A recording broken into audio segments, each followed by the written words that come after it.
Au sommaire des éditions du dimanche 23 juin.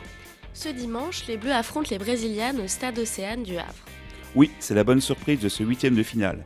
Les Bleus jouent au Stade Océane contre l'équipe du Brésil.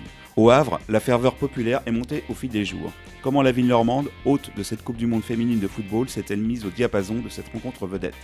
A-t-elle viré du bleu ciel au bleu marine pour cet événement qui va être regardé par des millions de téléspectateurs? Toujours au Havre, mais dans une autre discipline, votre rubrique figure de style est consacrée à un skateur. À 21 ans, Joseph Garbaccio affiche déjà un long palmarès. 8 fois champion de France, sportif havrais de l'année, le jeune homme garde les pieds sur terre et mène en parallèle des études de commerce au Havre. Il se verrait bien exercer sa profession dans le monde de la glisse.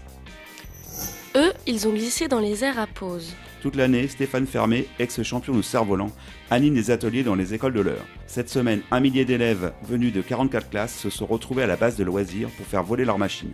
En l'absence de vent, l'entreprise s'est révélée plus compliquée que prévu. La semaine dernière, Liberté Dimanche révélait l'épisode de tension entre les futurs bacheliers et les étudiants en médecine à la bibliothèque de l'université de Rouen.